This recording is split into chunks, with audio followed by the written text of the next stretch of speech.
امام شافعی فرماتے ہیں جن گھروں میں لوگ فجر کی نماز کے وقت سوئے ہوتے ہیں ان گھروں میں رزق نہیں آتا. آپ فرماتے ہیں فجر کا وقت اللہ کے دینے کا وقت ہے، اس وقت اللہ بانٹتا ہے. حضور صلی اللہ علیہ وسلم کا فرمان ہے نا حدیث میں کہ تہجد کے وقت اللہ پہلے آسمان پہ نزول اجلال فرماتا ہے جو اس کی شان کے لائق ہے تہجد کے وقت، اور وہ کہتا ہے مانگو میں تمہیں عطا کروں گا. لینے کی باری آئے تو بندہ سمیٹ سماٹ کے اندر گھس جائے. ہمارے ہاں یہ ہوتا ہے کہ عشاء کے بعد بچے بیٹھتے ہیں موبائل لے کے، تہجد کا وقت آتا ہے تو ان کی آنکھیں بند ہونی شروع ہوتی ہیں. تو لینے کے وقت تو سویا تھا، ذرا مسئلہ کیسے حل ہوگا بھائی؟ جب کوئی آدمی خیرات بانٹ رہا ہو تو جو پیالہ پیچھے کر لے اسے ملے گا؟ کہتے ہیں اس وقت آنا جب میں بانٹ رہا تھا، اب تو کدھر آ گیا ہے؟ مثال دے رہا ہوں. تو فجر کا وقت مانگنے کا ہے، تو ساری رات تو گزر گئی گیمیں کھیلتے، ٹی وی دیکھتے، اور جو لینے کا وقت تھا تو سو گیا، تو کیسے آئے گا تیرے پاس؟ تو اٹھے سویرے، بندوں سے مانگ کے دیکھ لیا، بڑی عزتیں خراب ہوئی. فجر کا وقت اٹھ کے جھولی پھیلائے. میرے رسول پاک علیہ السلام فرماتے ہیں، رب فرماتے ہیں جب بندے میرے آگے جھولی پھیلاتے ہیں مجھے شرم آتی ہے، کیسے خالی واپس کر دو. سورہ طلاق 2-3 نمبر آیت کی گھر جا کے تلاوت کریں. رب کریم نے فرمایا وَمَن يَتَّقِ اللَّهَ يَجْعَل لَّهُ مَخْرَجًا، فرمایا جب تو اللہ سے ڈرے گا تو اللہ ہر مشکل سے نکلنے کا تجھے رستہ عطا فرما دے گا.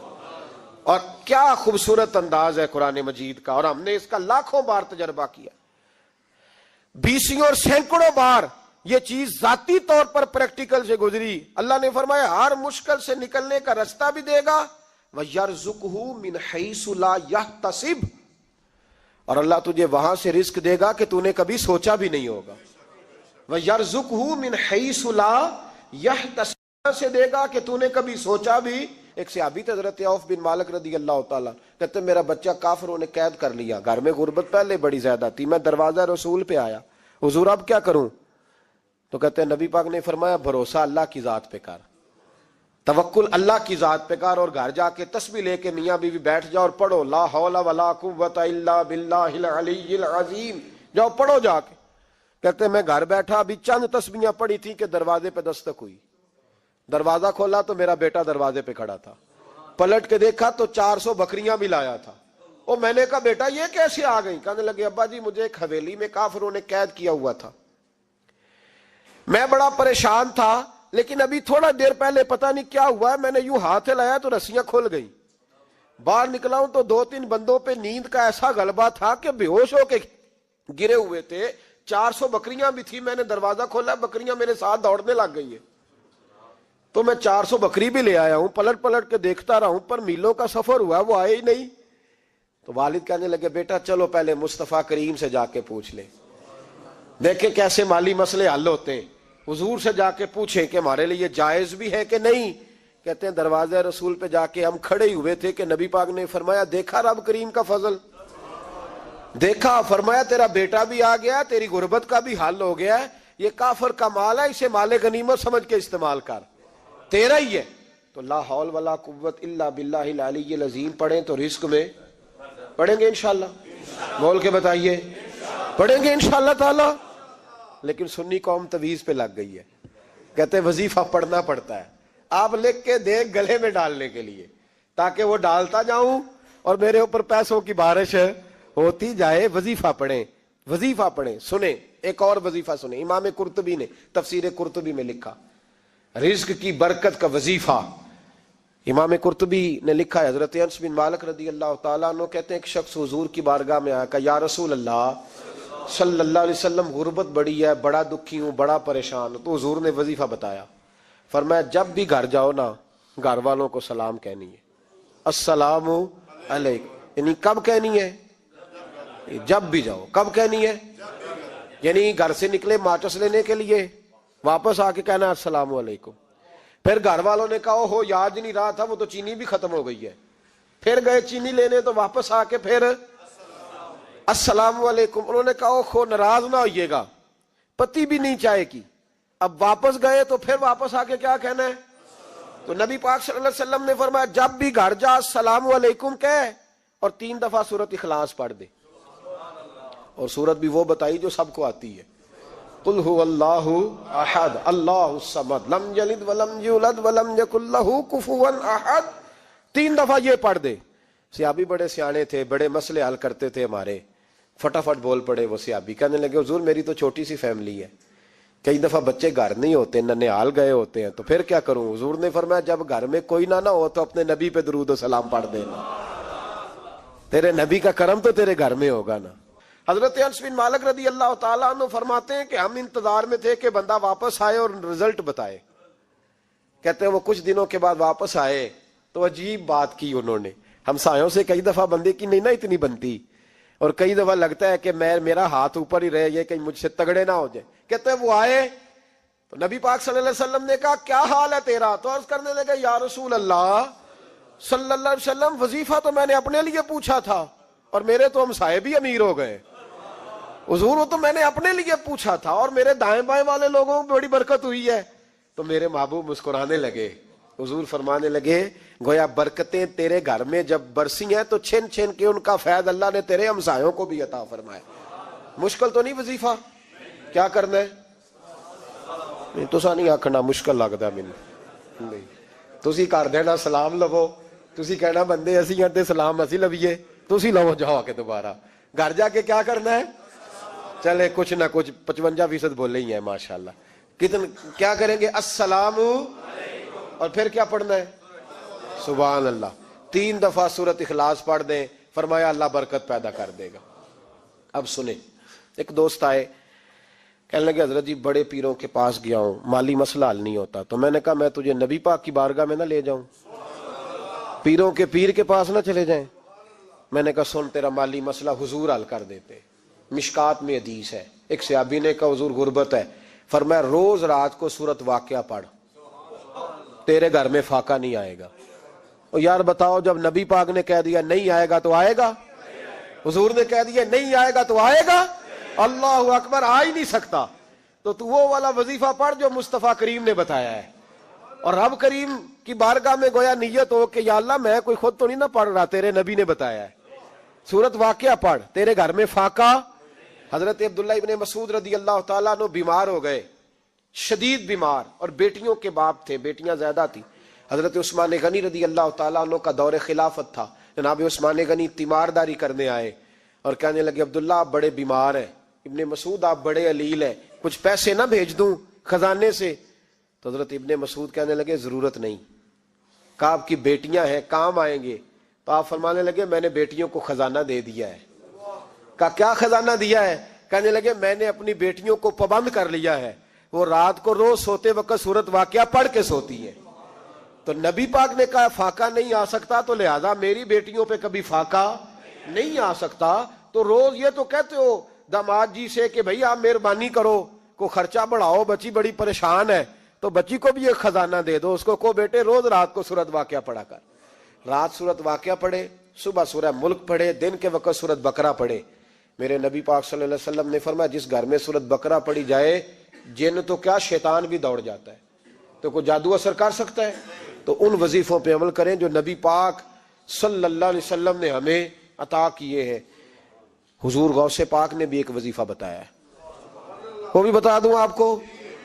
غوث اعظم رضی اللہ تعالیٰ عنہ کی خدمت میں ایک شخص آیا, اس نے کہا حضور بڑی تجارت کرتا ہوں, کام نہیں چلتا. فرمانے لگے اب تو اللہ سے تجارت شروع کر دے. کیا مطلب؟ فرمانے لگے 10 کمائے تو ایک اللہ کے رستے میں دے, رب کریم اس کے بدلے میں تجھے 70 عطا فرمائے گا. اس نے کہا حضور اس طرح کروں؟ فرمایا تو یہ کر کے دیکھ, عبد القادر جیلانی وعدہ کرتا ہے اللہ تیری مدد کرے گا. غلام کہتے ہیں وہ 6 مہینے کے بعد آیا. پہلے جب آیا تھا تو پیدل آیا تھا, 6 ماہ کے بعد آیا تو 6 اونٹ تھے اس کے پاس, اور آ کے حاضر ہوا تو کہنے لگا حضور زندگی پتہ نہیں کہاں گزار دی, کاروبار کا تو مزہ ہی اب آیا ہے, اب مزہ آیا ہے کاروبار کرنے کا, اب مزہ آیا ہے. کہ 10 میں سے 1 دیتا ہوں, پتہ نہیں کتنا مہربان ہے. اور یہ آیت ہے وَيَرْزُقْهُ مِنْ حَيْثُ لَا يَحْتَسِبُ, تجھے وہاں سے دے گا کہ تیرا کبھی گمان بھی نہیں گیا ہوگا. روحانی معاملات کو بھی ضرور شامل حال رکھیں. اللہ کریم نے قرآن مجید میں فرمایا ہے کہ لَقَدْ مَنَّ اللَّهُ عَلَى الْمُؤْمِنِينَ إِذْ بَعَثَ فِيهِمْ رَسُولًا, فرمایا تحقیق اللہ نے مومنوں پر احسان فرمایا ہے کہ انہیں اپنا رسول عطا فرمایا. اس کا صرف ترجمہ کبھی بندے کی سمجھ میں آ جائے نا تو سارا میلاد اس کی سمجھ میں آ جاتا ہے۔ صرف اس آیت کا آسان سادہ ترجمہ اگر سمجھ لیا جائے کہ رب کہتا ہے میں نے احسان کیا تم پر، تمہیں اپنا رسول دے دیا ہے، وہ دو عالم کی رحمت ہیں، وہ جہاں چاہتے وہیں رہتے، یہ تو ان کی مہربانی ہے کہ یہ عالم پسند آیا۔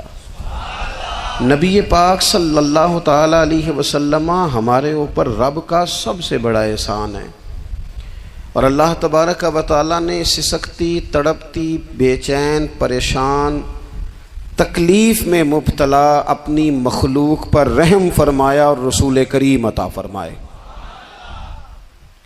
نبی پاک صلی اللہ تعالی علیہ وسلم کی تشریف آوری نے ایک ایک ذرے پر احسان کیا، حضور سے ایک ایک نگر، ایک ایک پتا فیض یاب ہوا، لیکن بعض چیزیں ایسی ہیں جنہیں خصوصی طور پر سرکار نے نوازا، بعض معاملات پر خاص کرم نوازی حضور نے فرمائی۔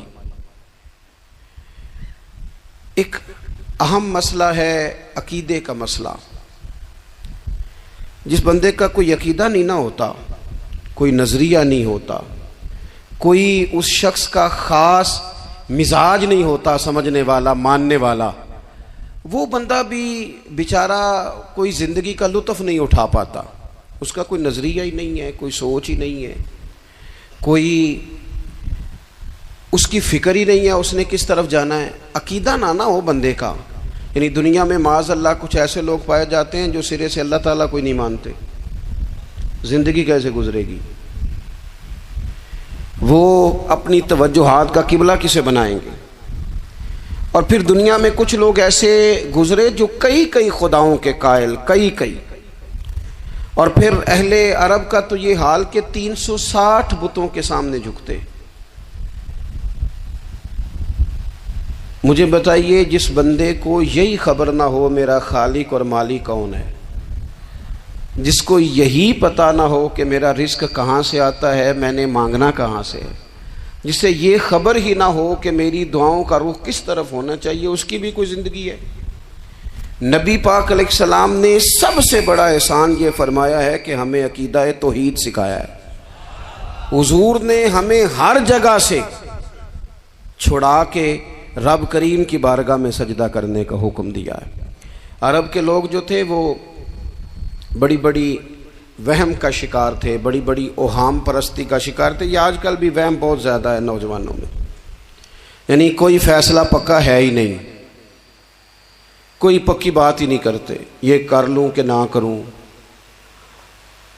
اگر آپ کہتے ہیں تو کر لیتا ہوں، ویسے اس میں فلانی کمزوری بھی ہے، اور اگر میں نے نہ کیا تو فلاں مشکل بھی ہے۔ بھئی جس بندے نے قوت فیصلہ ہی نہیں پائی، اس نے ارادہ ہی پکا نہیں کیا کہ اس نے کدھر جانا ہے، تو وہ سفر کیسے کرے گا؟ سفر تو اس بندے کا مکمل ہوتا ہے جو سفر شروع کرتا ہے۔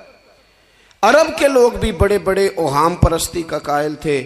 وہ جب قربانیاں کرتے تھے تو ان کا گوشت لا کے کعبے کی دیواروں کے ساتھ ملا کرتے تھے، یہ قبولیت کی علامت ہے۔ سارے کپڑے اتار کے کعبے کا طواف کرتے تھے۔ جب احرام باندھ لیتے، حج عمرے کا ارادہ کرتے تو دروازوں سے داخل نہیں ہوتے تھے۔ وہ کہتے تھے کہ دروازے گناہگار ہیں اور ہم چونکہ اب نیک کام کر رہے ہیں لہذا اوپر سے ہو کے آئیں گے۔ رسول کریم علیہ الصلوۃ والسلام نے انہیں ان سارے وہموں سے، ساری پریشانیوں سے، ان ساری بدشگونیوں سے نکال کے کہا اللہ تمہارا مالک ہے، اللہ تمہارا محافظ ہے، ہوگا وہ جو رب چاہے گا۔ ذرا سی بات پہ سہم جانا، ذرا سی بات پہ ڈر جانا۔ حضور نے لوگوں کو قوت فیصلہ عطا کی، اور اتنی بڑی قوت فیصلہ حضور نے دی کہ کل تک جو فیصلہ کر نہیں نہ پا رہے تھے، آج انہوں نے اس طرح کے فیصلے کیے کہ اپنی ساری کی ساری اولادیں لے کر وہ میدانوں میں کھڑے ہو گئے۔ وہ ڈٹ گئے کہ ہم نے کفر کے مقابلے میں جہاد کرنا ہے۔ انہوں نے طے کر لیا کہ حق کیا ہے، سچ کیا ہے۔ نبی پاک علیہ الصلوۃ والسلام نے ہمیں عقیدہ توحید دیا، اور وہ طے کر کے دیا ہے نبی پاک نے۔ سجدہ سوائے اللہ کے کسی کو جائز، اگر کوئی عبادت کی نیت سے کرتا ہے تو سجدہ کفر ہے، اور اگر تعظیم کی نیت سے کرتا ہے تو حرام ہے،